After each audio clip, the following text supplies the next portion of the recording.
membacakan visi misi sekolah kita dulu sebelum melangkah ke perencanaan pembelajaran di SD kita. Jadi di sini visi misi sekolah adalah SD negeri kita adalah mewujudkan generasi yang unggul, yang berakhlak mulia, bernalar kritis, kreatif, sehat jasmani dan rohani serta peduli lingkungan. Itu adalah visi SD kita. Untuk misinya tentunya panjenengan semua di sini tidak saya bacakan karena ini yang membuat ya kita semua lewat KSP itu. Jadi yang menentukan visi juga kita semua. Tidak usah saya bacakan, panjenengan semua sudah tahu visi misi SD kita. Alhamdulillah di sini juga kita sudah melaksanakan ini sudah, ibadah juga sudah, ini juga sudah terlaksana tiap hari ya. Terus meningkatkan prestasi akademik juga sudah, kita sudah maksimal ya. Membentuk generasi disiplin juga sudah, itu memang tugas kita. Menciptakan situasi sekolah yang bersih, indah dari dulu sudah. Apalagi ketambahan Pak Denny. Nah, sekolah kita semakin bersih, indah, nyaman sehingga anak-anak sudah kerasan. Nah, mewujudkan peningkatan ini sudah, terutama kelas 6 ya. Ini sudah. Melaksanakan pendidikan kritis, kreatif, saya percaya panjenengan semua itu berpikir kritis, kreatif sudah, mandiri dan inovatif. Nah, inovatif inilah nanti yang akan kita kupas ya, inovatif dan literatif. Literatif sudah kita laksanakan ya, inovatif ini yang kita akan kupas ya. Mandiri ternyata sudah semua. Kreatif, saya percaya jenengan kreatif semua. Kritis, saya percaya jenengan pasti bisa menguasai di kelas masing-masing. Nah, di sini Bapak Ibu, untuk dalam perencanaan pembelajaran itu saya mengatakan bahwa perencanaan adalah jantung pembelajaran bermakna. Kenapa dikatakan jantung? Karena pembelajaran tanpa perencanaan itu tidak akan mencapai hasil yang maksimal. Apapun yang kita lakukan tanpa perencanaan tidak akan berhasil dalam pelaksanaan kegiatan tersebut. Inilah saya tekan kenapa perencanaan itu jantung pembelajaran bermakna. Nah, saya sebagai manajerial sekolah di sini, tentunya saya wajib untuk menelaah pembelajaran panjenengan semua. Saya percaya panjenengan semua itu sudah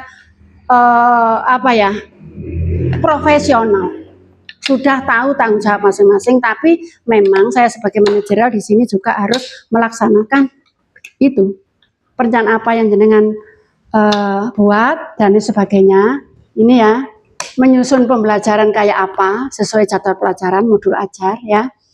Terus yang sesuai dengan murid yang kayak apa ya. Ini saya harus perlu tahu. Dengan cara apa saya? Nah, dengan cara saya memonitor jenengan semua. Paling tidak saya observasi tiap paling tidak itu 1 semester 1 kali. Saya selalu minta modul ajar yang panjenengan serahkan kayak ini.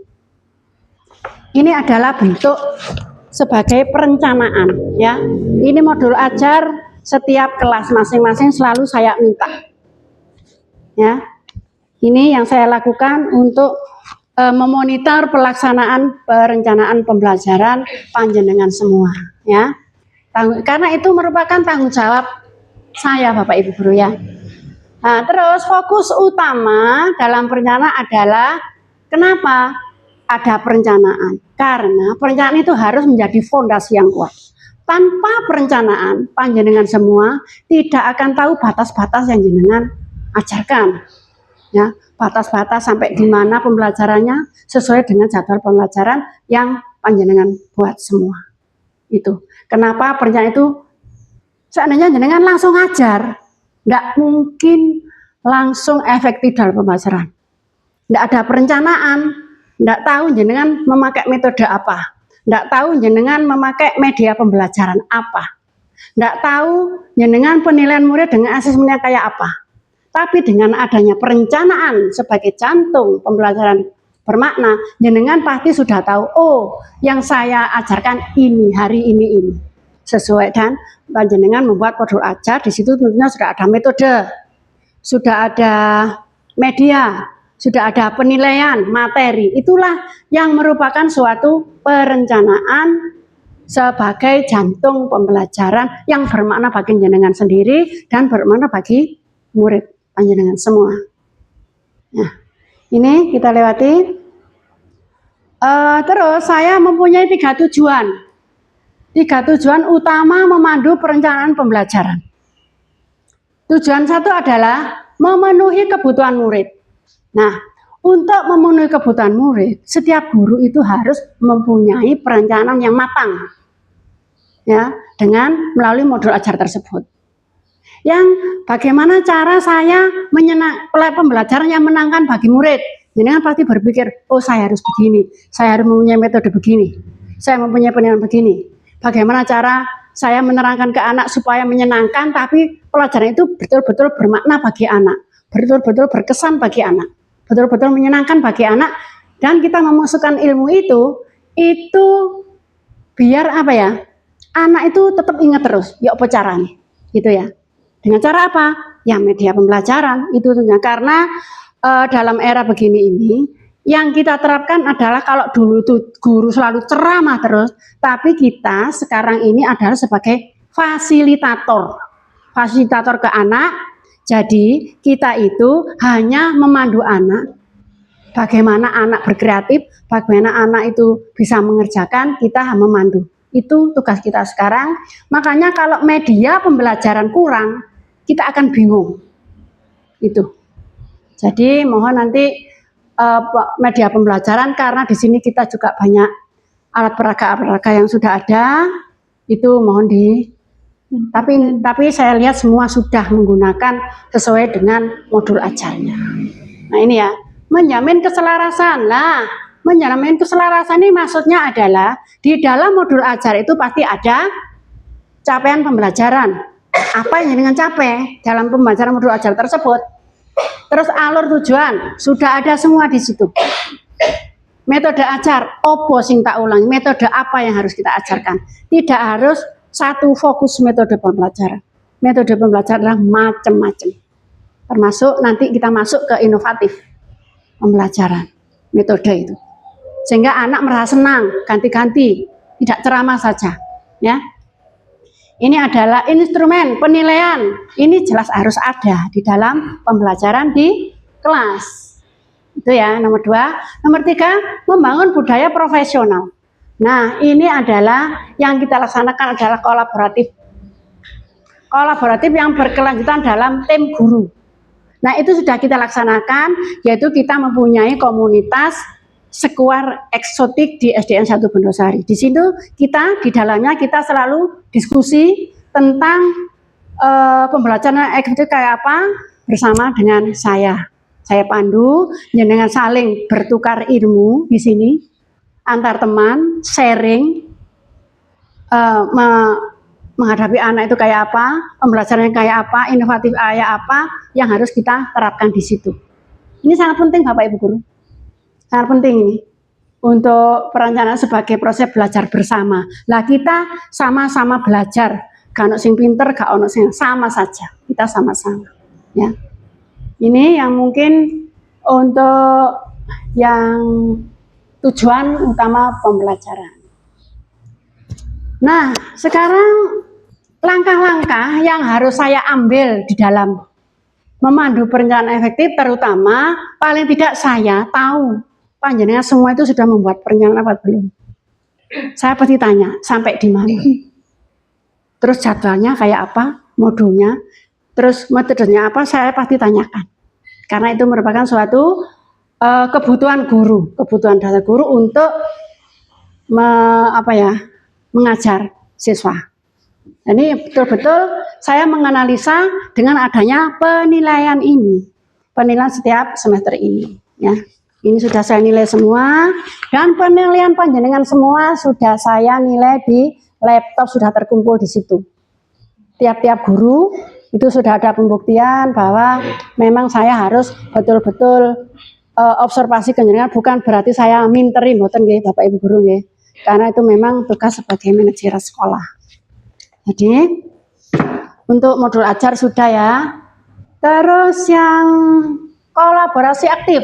Kolaborasi aktif ini kalau di lingkup kecil kita itu adalah berbagi praktik di dalam komunitas pembelajaran SDN kita. Di lingkup kecil di sekolahan kita adalah komunitas ekskotik yang kita buat dulu itu. Itu sangat bagus sekali untuk penularan ilmu ke teman-teman. Ya. Nah, terus yang ini pendampingan teknis. Pendampingan teknis ini adalah ini bisa kita capai dalam komunitas tersebut, tapi juga lewat KKG juga bisa. KKG tiap kelas kan pasti ada ya Bapak Ibu ya. Itu juga bisa untuk pembuatan tujuan AT pembelajaran modul ajar RPP ini. Nah, ini bisa kita diskusikan secara bersama dengan teman kita atau lewat KKG tiap kelas. Terus supervisi reflektif itu saya selalu melihat Bapak Ibu guru untuk observasi kelas masing-masing. Tentunya Bapak sudah tahu ya, Bapak Ibu sudah tahu ya, dengan persyaratan perencanaan yang sudah jenengan serahkan ke saya. Penilaiannya sudah ada di laptop. Ya, ini untuk refleksi. Setelah ini saya lakukan selalu paling tidak 1 semester 1 kali. Mungkin itu Bapak Ibu guru untuk perencanaan. Jadi ini fokusnya adalah perencanaan itu adalah dalam pembelajaran itu maksud saya kalau mau mengajar itu harus mempunyai perencanaan yang matang. Yang matang, perencanaan jenengan sedaya sesuai dengan modul ajar yang ada, itu saja mungkin. Ya. Jadi itu yang kita terapkan. Ini sudah ya. Praktik terbaik di SDN Pondok. Nah, ini yang kita laksanakan. Ya. Dalam saya itu memantau perencanaan itu sehingga menjadi jenengan semua itu lebih percaya diri. Oh, aku sudah membuat perencanaan. Saya sudah mempunyai metode. Saya sudah mempunyai asesmen untuk siswa. Kalau jenengan tidak mempunyai perasaan, kadang bingung. Metode apa yang saya pakai? Bingung, kalau enggak kan bingung. Tapi kalau sudah ada di modul ajar, insya Allah jenengan sudah bisa berkomunikasi dengan murid dalam penyampaian materi. Ya.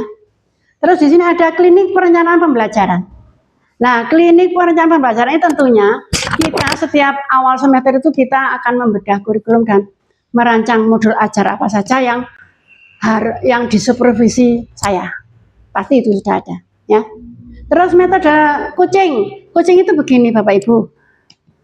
Saya sebagai coach ya, Jadi saya selalu memantau untuk sebagai penguat, pendamping panjenengan untuk mengajar. Itu coaching. Penyemangat, terus sebagai fasilitator, sebagai apa ya, pendamping panjenengan semua untuk melaksanakan pembelajaran yang sesuai dengan modul ajaran yang pakai. Itu mungkin itu ya. Jadi coaching itu begitu. Fokus bimbingan menyusun ATP ini bisa melalui dari KKG tadi ya. Dari KKG tadinya. ATP modul ajar LPKD ya. Nah ini forum berbagi. Nah ini berbagi praktek baik ini adalah seandainya seperti Bu Ima yang kemarin itu kita mewakili satu kabupaten, Bu Ima menang dalam lomba inovatif, itu Bu Ima ini menang satu kabupaten dan mewakili kabupaten ke provinsi Jawa Timur. Gitu ya Bu Ima. Terima kasih Bu Ima untuk inovatifnya. Jadi Bu Ima ini lomba dengan saingannya sangat banyak. Nanti akan diterangkan sama Bu Ima mungkin. Nah, mungkin ini.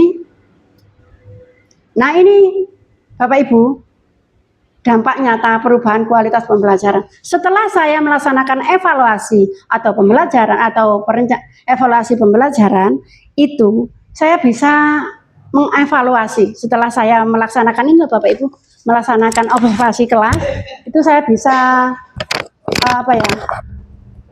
nilai lah, gampangnya nilai. Selama 1 semester itu ternyata di sini panjenengan semua sudah bagus Bapak Ibu. Sudah bagus. Dari sini kenapa saya kasih 85? Karena peningkatan kualitas perencanaan guru sudah bagus. sudah bagus, perencanaan, modul dan semuanya sudah bagus. Terus tapi saya masih nilai 100 masih tidak berani. Karena apa? Pasti ada kendala, ono sing mediane kurang, ada yang metodenya kurang tepat itu. Jadi saya tidak berani menjamin 100%. Tapi kalau ini Bapak Ibu saya berani menjamin 100%. Karena kenapa? Karena panjenengan semua, setiap guru pasti sudah mempunyai metode-metode pembelajaran yang macam-macam. Terus sudah mempunyai inovatif pembelajaran. Kreatif panjenengan semua tentunya setiap guru sudah punya. Kalau tidak punya berarti itu bukan guru yang bertanggung jawab terhadap muridnya. Saya percaya saya kasih 100%. Tapi masalah hasil saya masih berani karena tapi sudah bagus.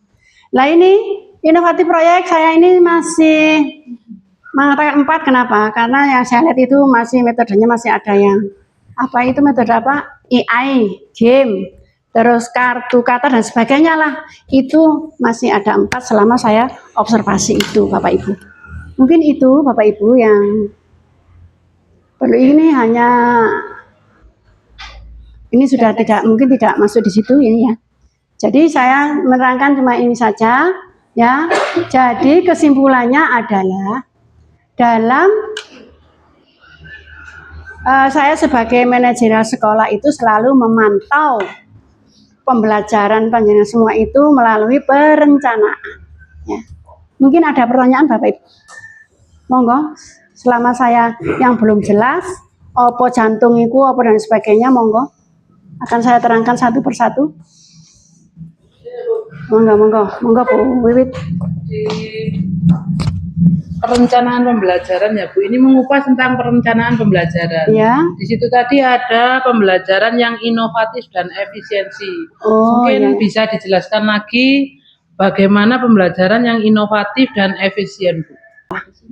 Mungkin sebelum saya menjawab, ini teman kita, alhamdulillah, Bu Ima ini barusan ikut lomba satu kabupaten menang juara 1 tentang pembelajaran yang inovatif.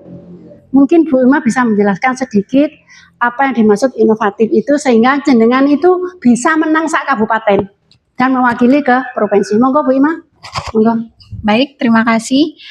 Di sini saya kemarin alhamdulillah membuat video yang berbasis AI tentang pembelajaran AI itu dengan judul Algoritma Cinta, dedikasi seorang guru untuk pembelajaran yang berbasis AI. Alhamdulillah kemarin sudah diseleksi dari Kabupaten Dinas Pendidikan Kabupaten Malang, kemudian diseleksi lagi oleh BBGTK Jawa Timur. Alhamdulillah kemarin sudah lolos dan masuk ke wawancara presentasi. Nah kemarin, di sini kemudian pembelajaran yang inovatif itu saya mungkin juga berdiri sini. Baik ya.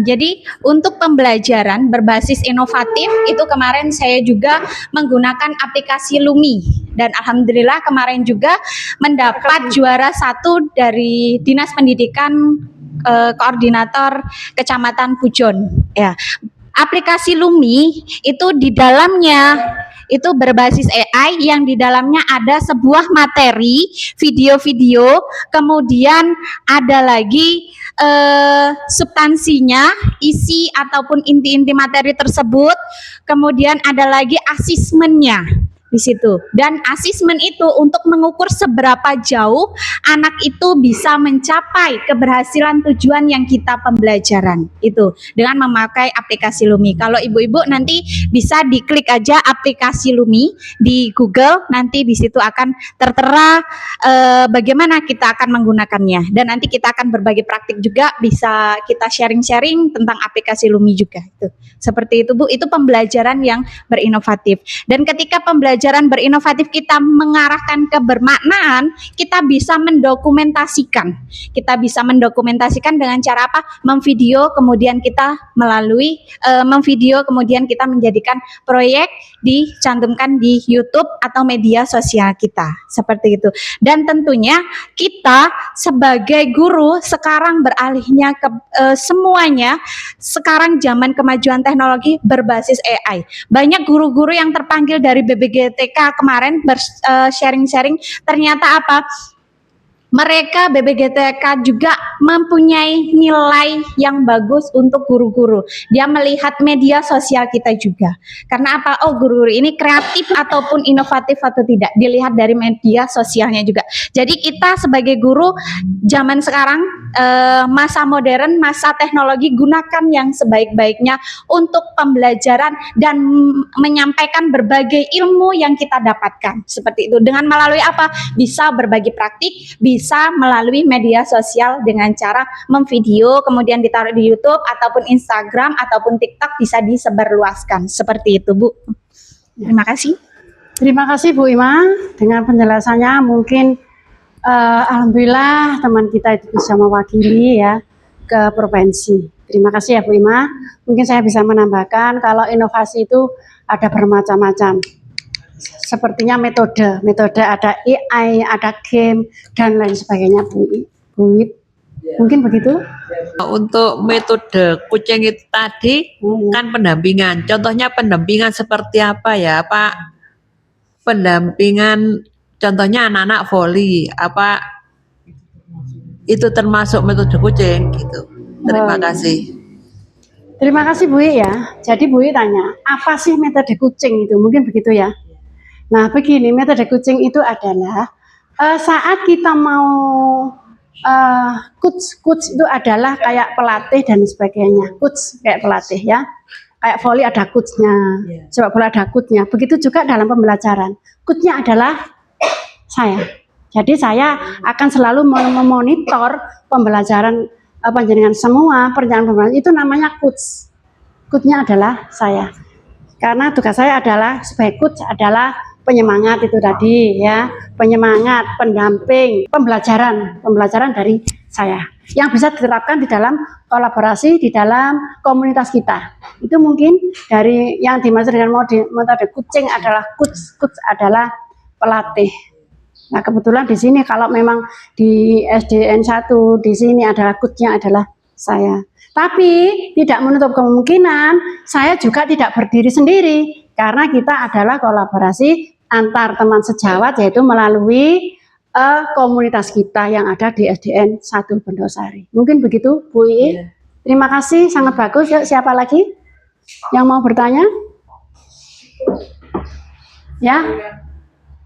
Saya tadi mendengar penjelasan dari Ibu Kepala Sekolah selaku manajerial atau fasilitator kepada semua Dewan Guru.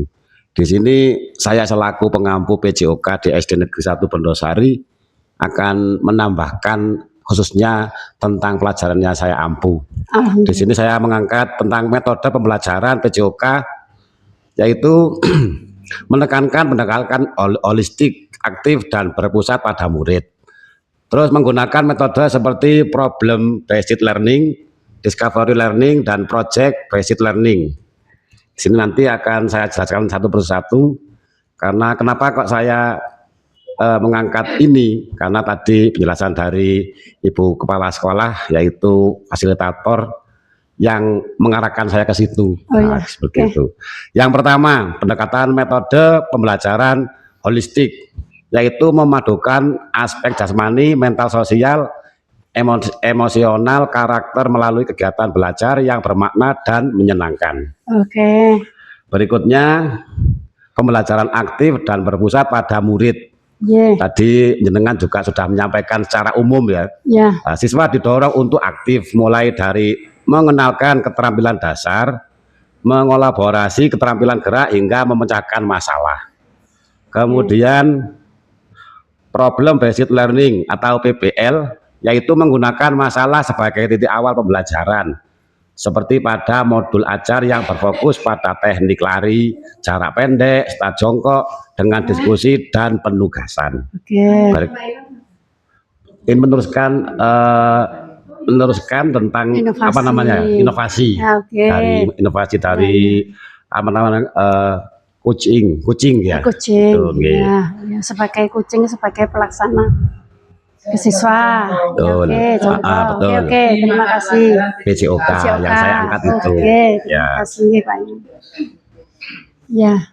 Kemudian tinggal 3 discovery learning, yaitu siswa menemukan konsep dan keterampilan sendiri melalui eksplorasi. Oh, iya. Project Based Learning atau PJBL, siswa belajar melalui tugas-tugas proyek yang lebih besar. Contohnya anak itu tidak hanya dalam pelajaran praktek lapangan, tapi juga ada pembelajaran secara tertulis atau secara teori. Kemudian pembelajaran yang menyenangkan, yaitu menggunakan metode seperti belajar sambil bermain dan pemanfaatan teknologi interaktif. Kemudian pelajaran tersebut harus penuh kreatif dan dengan rasa yang menyenangkan. Ya. Kemudian berikutnya aspek pengembangan yang ditekankan, keterampilan gerak, mulai dari keterampilan gerak fundamental hingga keterampilan yang lebih spesifik. Kemudian kebugaran jasmani, meningkatkan kebugaran melalui berbagai aktivitas, diantaranya itu senam, pembiasaan pagi dan lain sebagainya. Kemudian gaya hidup sehat, membangun kesadaran dan komitmen untuk menerapkan gaya hidup sehat dan aktif sepanjang hayat. Terima kasih Bu atas waktu yang diberikan kepada saya. Terima kasih Pak Iwan yang sudah menerapkan inovatifnya dan metode-metode itu merupakan suatu contoh dari inovatif Bapak Ibu. Ya, inovatif dari guru olahraga. Terima kasih Pak Iwan sudah menerapkan inovatif dan bisa sebagai kucing. Ya, kucing tadi yang saya terangkan tadi ya. Jadi sekarang saya yang balik tanya, saya ingin tahu. Setiap guru kelas di sini pasti mempunyai inovatif yang seperti Pak Iwan tadi. Saya ingin tahu ya, inovatif apa saja panjenengan yang terapkan di kelas masing-masing. Mungkin kita bisa mulai dari mana? Om Bepa ya, ayo Om Bepa, ya Om Kalayung Kanjreng. Siapa? Halo, Kalayung Kanjreng. Ayo Bu Yuni sama Bu Pisut Dor. Siapa? Ayo Bu I. Ayo monggo Bu I. Penyampaian inovasi untuk tiap kelas. Berdiri mungkin bisa biar.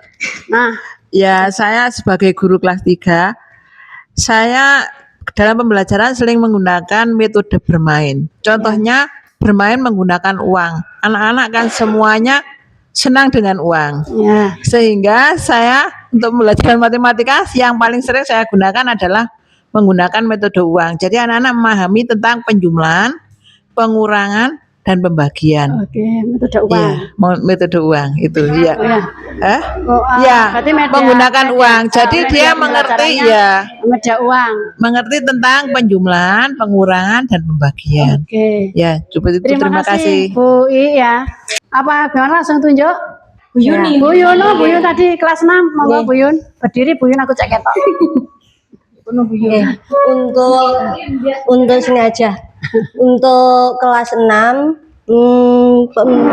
menggunakan pembelajaran yang saya gunakan itu karena untuk mempersiapkan anak-anak mengikuti ujian-ujian yang akan dihadapi Ya. karena memang sekarang ini kan tidak boleh menggunakan LKS atau apa itu.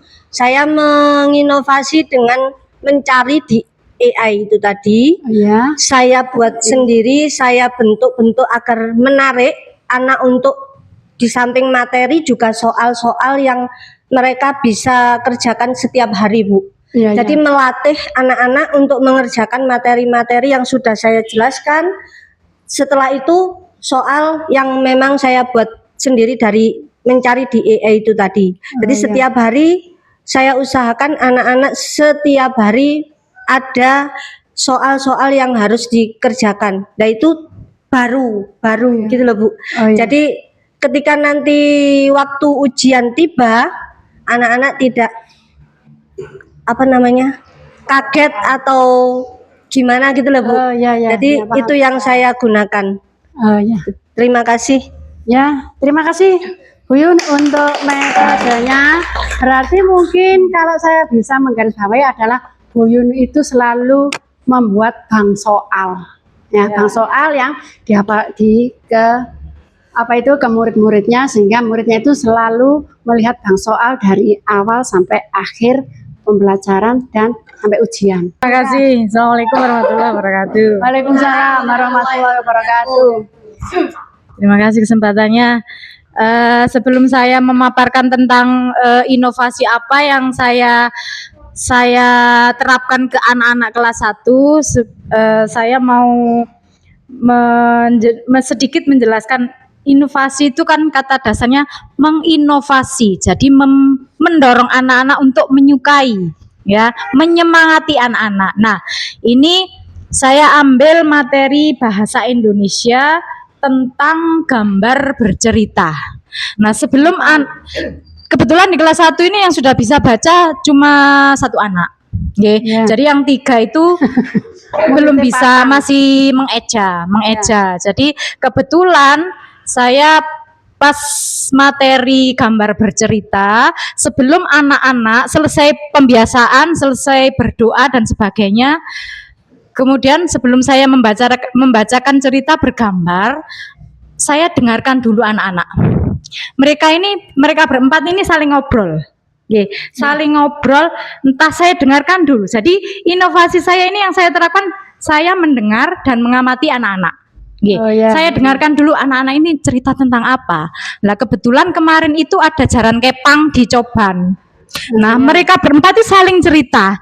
Kemarin yang ini dan saya dengarkan dulu. Kemudian setelah belum selesai bercerita masih saya dengarkan. Kalau sudah anak-anak sudah ada yang 1 diam, 2 diam, 3 diam, baru keempatnya sudah diam. Baru saya tanya, loh kemarin itu saya tanya-tanya tentang kegiatan kemarin itu seperti apa dan apa yang terjadi. Terus ada apa saja di sana. Jadi untuk menumbuhkan anak-anak bercerita sebelum menceritakan gambar tadi, ya. Terus saya dengarkan, kemudian kalau anak-anak sudah hening, sudah siap belajar, baru saya mulai kegiatan pembelajarannya. Nah, kalau anak-anak sudah siap, baru saya bacakan ceritanya. Jadi anak-anak lebih fokus mendengarkan cerita saya. Nah, sebelumnya tadi kan fokus mendengarkan cerita anak-anak. Saya fokus sekarang anak-anak yang fokus mendengarkan cerita yang saya sampaikan. Dan hasilnya setelah saya evaluasi ketika saya dikte, nah sekarang sama Bu Ika diberi lembaran semacam LKPD. Ini isinya sampean menceritakan tentang gambar yang sampean amati tadi di buku. Coba ceritakan. Gitu salah satu dari anak, ini Bu, belajar sepeda. Ini Bu, gini. Akhirnya dia bisa Bu, gitu. Jadi semacam itu. Jadi bentuk inovasi yang saya terapkan, saya mengamati, mendengarkan mereka, dan kesiapan mereka. Jadi lebih semangat anak-anak. Terima kasih. Assalamualaikum warahmatullahi wabarakatuh. Metodenya bagus sekali. Jadi Bu Ika itu masih memahami karakter muridnya masing-masing. Kelas 1 biasanya anak itu sangat suka bercerita tentang di antara teman sendiri. Ya, terima kasih. Terima kasih atas waktunya. Di sini saya sebagai guru kelas 2 ya.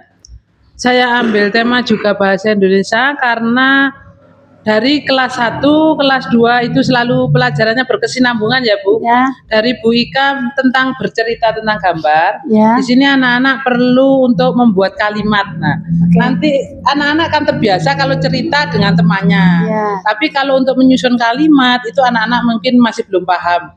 Jadi di sini saya membuat kata ajaib, dibantu dengan kata ajaib atau kosakata namanya, untuk membuat suatu kalimat. Lah, salah satu contoh Bu, di sini saya mempunyai kata ajaib, tolong anak-anak dibuatkan kalimat yang ada sisipannya kata tolong atau maaf, itu seperti itu kata ajaib ya Bu. Ya. Di situ anak-anak bisa membuat kalimat, entah itu di depan kalimat, di tengah kalimat, atau di belakang kalimat. Jadi saya kasih contoh, tolong ambilkan buku itu. Nah, itu anak-anak akan lebih paham. Karena anak-anak belum paham kalimat itu apa Bu ya. Mungkin kalau bercerita sama temannya anak-anak akan lebih bisa ya Bu. Ya. Kalau di dalam menulis, untuk menuliskan tolong buatkan kalimat, anak-anak belum paham. Seperti itu. Jadi harus dibantu kata-kata yang familiar pokok. sehari-hari. Kata Nah, pokok. seperti tolong, minta maaf, itu Ya. bisa dibuat untuk membuat kata-kata. Mungkin seperti itu Bu. Oh ya. Terima kasih Saya Bu Wit ya. menggunakannya. Terima kasih untuk inovasinya ya. Mungkin untuk metode yang begitu itu bisa ditambahkan dengan kartu kata atau bagaimana penyusunan kalimat yang menyangkut SPOK itu. Nah, dengan kartu kata, sudah anak-anak untuk pengembangannya di situ. Kartu kata wis iki susunan kata-kata sing korot-karet iki disusun. Nah, itu anak-anak mungkin lebih lebih mengerti lagi apa arti SPOK, subjek, predikat, objek, keterangan. Mungkin terima kasih. Oke. Di sini saya sebagai guru kelas 5, saya mengambil di mata pelajaran IPAS, Mas. materi siklus air. Nah, untuk variasi pembelajaran yang saya gunakan, anak-anak ini kan di kelas 5 cenderung kritis dan juga mudah bosan. Ya. Nah, terus juga gaya belajarnya ini beda-beda. Ada yang kinestetik, ada yang visual, ada yang auditor. Jadi saya gunakan media yang bervariasi. Untuk siklus air itu saya menggunakan presentasi dengan memanfaatkan Canva. Jadi saya jelaskan dulu apa itu siklus air, terus tahapannya apa. Nah, setelah itu saya menggunakan tepuk. Nah, mungkin saya share di grup ya, kita tepuk bersama-sama. Oke, aku mana tepuk iki. Ya. Sebentar. Nah, itu tepuk siklus air. Tepuk siklus air. Jadi gini. Sudah masuk? Nah, ini ada gerak dan lagu. Kalau misal saya bilang tepuk siklus air, nah tepuk dulu. Penguapan namanya evaporasi. Kumpul jadi awan itu kondensasi. Air turun ke bumi itu presipitasi. Air masuk ke tanah infiltrasi. Nah, itu yang saya gunakan di kelas 5. Mungkin satu kali lagi Bu Ica ke sini. Kita tepuk bareng-bareng. Ayo. Ayo teman-teman, kita tepuk bareng-bareng. Mungkin berdiri semua. Oke. Saya hafal. Aku tak tadi ya tepuk bersama. Mas ya. Oke. Aku kepingin dah. Oke. Ya. Tepuk siklus air. Penguapan namanya penguapan sini. Oh. Airnya. Evaporasi. 1, 2. Tepuk siklus air. Penguapan namanya evaporasi. Kumpul jadi satu awan kondensasi. Air turun ke bumi itu presipitasi. Air masuk ke tanah infiltrasi. Yes. Sudah. Oke. Itu yang saya terima gunakan di kasih. kelas 5. Terima kasih. Terima kasih kelas 5. Yes. Jadi memang saya percaya panjenengan semua itu mempunyai metode sendiri, pembelajaran sendiri yang menyenangkan bagi anak. Baik pun olahraga tadi yang menyenangkan, semuanya itu saya percaya panjenengan semua mempunyai metode atau inovasi kreatif sendiri. Ternyata saya memang betul-betul menyatakan dengan jempol ya. Jadi alhamdulillah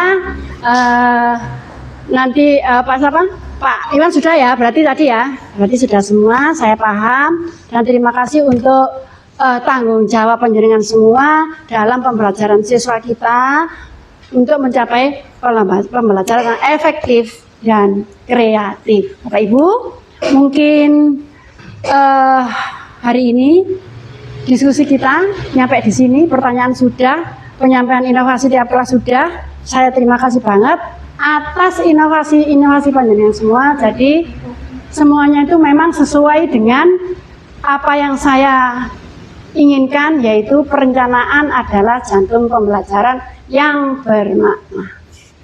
Itu dari saya, ya.